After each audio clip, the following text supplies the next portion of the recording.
Welcome to Muhlarkey with Markie here with Sly Jone, aka ZPAK World Big Dog stuff, man. What's going on, man? What's going on, man? Nice to have you on the show, dog. Hell yeah. Appreciate you coming on, man. No doubt. Go ahead, let the people know where to find you on social media and stuff, man. You can find me on Instagram at ZPAK Sly, Twitter at ZPAK Sly. Go ahead and follow the ZPAK World, Instagram at ZPAK World. We'll get it going. Facebook, you already know where I'm at, Sly Jone. You can just look me up. Bet, man. Really appreciate that. Hey, Sly World, it's ZPAK World. Y'all gonna find out something today about my dog Sly. Y'all can find out today. We got that sauce, man. All right, man. The first question I want to ask and set it off with: when did you start rapping, bro? So, I grew up in Portland, so the rap scene was always around where I grew up. And my brother, he was doing it with my cousin a little bit, so he put me on. So as soon as I could read, I was rapping. I was writing down rhymes or whatnot. Didn't know what I was saying, but I had this little orange notebook. It was real dope. It was filled. My mom probably still got it.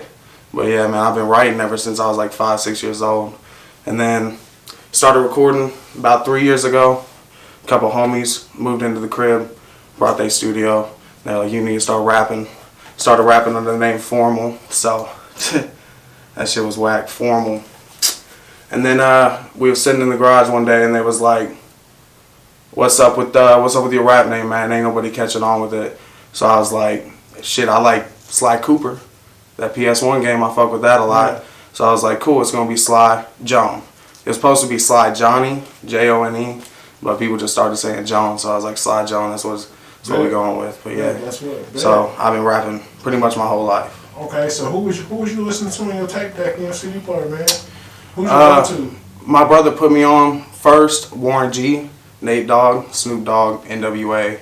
I don't really fucked with Ice Cube though. At NWA, he was cool.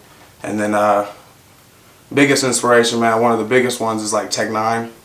Because back in like 2008, 2009, he was just ripping it with shit, taking over independently. Yeah. So Tech Nine was a big influence.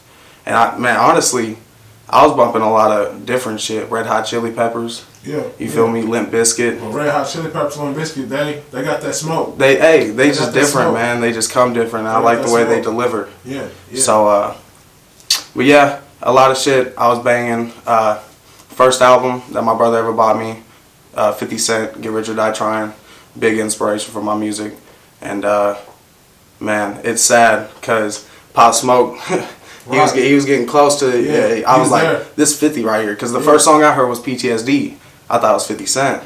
I was like, hey, and I was way past when he passed, so I'm sad I couldn't see him before. But, you know, rest in peace, Pop Smoke. Just had to say that real quick. 50 Cent, though, pretty much anybody in G Unit, Young Buck, Tony Yayo, all that shit. I was playing Blood in the Sand and Bulletproof and shit. Yeah, that shit was dope. Yeah, that soundtrack was hit. Yeah, the soundtrack was hitting, so yeah. Yeah, next question I got to ask for you, man.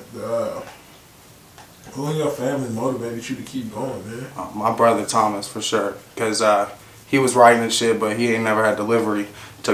Got into a bad car accident, so he wasn't able to really put words together like that no more. But he always showed me how to put it together, you know, which lane to take. And I didn't really discover it till later on, but he was doing good. Right, man. Dope, man. Dope, man. Shout out to your brother, man. Hope everything's still rocking, man. Cool shit. LP3, he in the song with me too. You can go check that out. You heard what he said, LP3. Look it up, man. Yeah. Okay, that's what's up.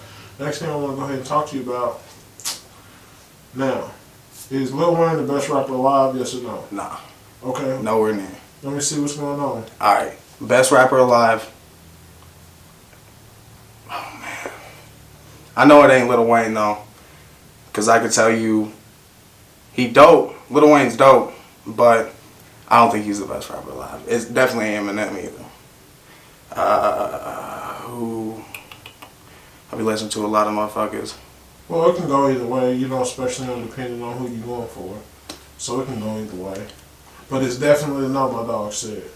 Number one, I think out of all hip hop, had to be either Method Man or Ice Cube.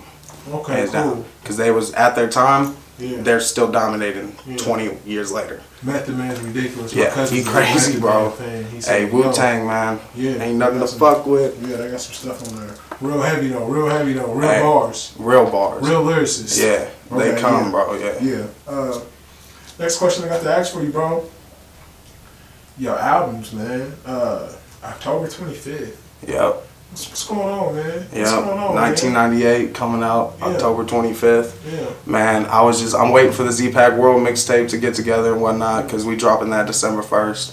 And we also doing the world premiere, ZPAK World. We dropping the website December 1st, zpakworld.com. You'll be able to get all the drip, access to all the music, anything you want. You can buy the album straight from the website if you want to really support. So it's coming soon, December 1st.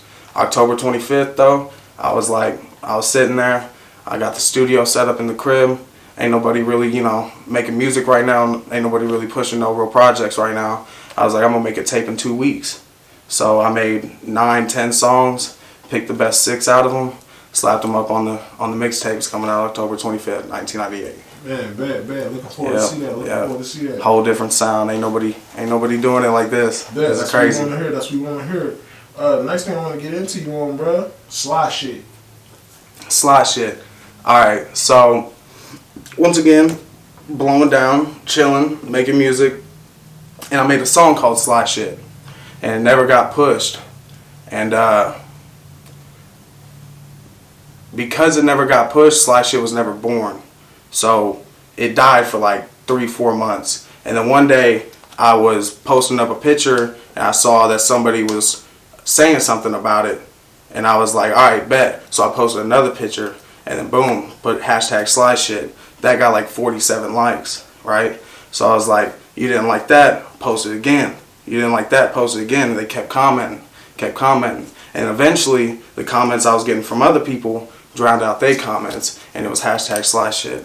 It's being able to maneuver without having to be aggressive. Yeah, built itself. Yep. Yeah, straight up, good stuff to hear, man. And that's something different that you don't hear. You know what I'm saying? That's what better in itself. So the next thing I want to go on, bro, United Masters. Oh, yeah. I've been hearing those 2 words a lot in sync. What made you go towards a United Masters way instead of what everybody else do? NLE Choppa. I've been listening to him a lot, and I watched an interview with him. I think it was on either The Breakfast Club or something like that. But he was talking about, okay, you get 100% of your royalties. You just pay once a year, keep 100% of your royalties, upload as much as you want, plus all these extra benefits that you get. So you get, I just submitted the whole mixtape to certain things like the NBA 2K21 soundtrack, and then the NBA Live playlist, and then the NBA's playlist, and then United Masters playlist. You can submit straight to these playlists because you're a part of United Masters, and you get 100% of your royalties back. So it puts you in a different lane. It's just so many more opportunities. Like I used DistroKid before, and I ain't dogging on them. They cool. They're way better than a lot of other ones, but it just sucks when somebody better comes out and just dog walks you because they offer more. Yeah. Like, I could submit to Spotify playlists through DistroKid sometimes, and then I got all these other opportunities, and they have direct links to, in the industry people. Yeah. So you can collab with people that are connected with United Masters, and it just gives you this type of connection that DistroKid don't have no family like that. United Masters is really like everybody's feels like they on a label. Yeah. But you doing your own thing. Yeah, they got the way United Masters rules is way better. Like I said, I was looking at something for myself in United Masters because they you put yourself everywhere and you keep everything. They quick. You know what I'm saying? Yeah. And if something does pop off, it's one of those. If they match it, we'll match it. Yep. So always. You can't. They got your back, and your back is really their back. So. It's a real good time to be an independent artist in the music industry right now. For sure, it's a real good time. I also want to get to you about the King shit. King shit. Yeah, I want to talk about the King shit. So, how did you get there? The song. Yeah. The King shit. Okay. It was originally called Writer's Block because I could not write music for at least a couple weeks, and it was the first song that I was able to write outside of my writer's block. So I called it Writer's Block, and then I got to mixing it and whatnot. And then I just kept listening to it, and what I was saying was like, all right, it's takeover time. It's like, I'm ready to go. This is that king shit. This is that, this is my land. This is my kingdom. Yeah. So I was like, boom, there you go. And then I dropped it, and it was supposed to drop on Spotify and whatnot. And it ended up not dropping on Spotify. I needed edits. I couldn't censor the title. They needed me to say king shit. I put an exclamation point instead of the I. So, you know, that's what's cool about United Masters, is they will get down to the nitty gritty. Like, if you want the best opportunities for your music, boy, you got to do these certain things, and then we'll submit it. So it ended up not dropping. I dropped it on YouTube, dropped it on SoundCloud, I think, and just gave people a preview. And then I realized that it's perfect for the mixtape. So King Shit's going to be on the 1998 mixtape. Mm-hmm. And it's remixed, and remastered. On the 1998 mixtape coming October 25th. October 25th. Yeah, you guys going to see it. It's going to be out everywhere. Okay, and the next big thing, man. What you got there right on your chest, man? I see you in it, man. Oh, yeah. You see that? The ZPAK World? Yeah. Yeah, this is that drip. So, yeah. I'll tell you a little story about this. All right. So, a ZPAK, first off, two different things. 0 people are killed. All right, that's the organization side of it. That's like what the mission I'm going towards. In violence, sly shit. Be able to win without aggression. Secondly, the ZPAK. It's just an ounce of weed, ounce of loud weed. Stop asking what it means. It's not not antidepressant, but ZPAK, some sort of medicine or something. But you know, fuck Big Pharma anyways. So yeah. ZPAK World, we taking over. Definitely ZPAK World, ZPAK Productions, man. Yeah. Big stuff going on, man. Definitely look for this guy, because he's getting listeners everywhere. I seen the listeners block, bro. You got them everywhere, man. And then the way United Masters way, like you say, it's the perfect time for independent artists. Man. It just works. And I love shit. Working how everything, bro. You putting everything. Bing, bing, bing. You checking things off, and you know, making you dotting your I's and crossing your T's. Trying, man. The best thing I could tell people to do, if they trying to get right and they don't understand why their shit don't look like the next man's, take inspiration from the next man. Yeah. It's like, because you sitting there with an ego, not wanting to be inspired, and that's all you got to do, man. I'll search up like this. I searched up luxury logos, and I was like, cool, bro. I could recreate that. Went in my Photoshop, do. Now it's embroidered in some joggers, man. This shit, $35. Motherfuckers be charging you $100 for this. Come get right with ZPAK World, man. We gonna treat you right. Yeah. Hey, it's a whole movement. You heard what he said. You already know what it is. So definitely, hey, get your clothes, man. $35 for the joggers. Man, fresh. The stitching clean. Ain't never coming out. Hey, stitching, $35. Yeah. Next. So the next thing I want to get to ask you about how has COVID-19 affected your hustle, if it hasn't improved your hustle all the way and took it to another level?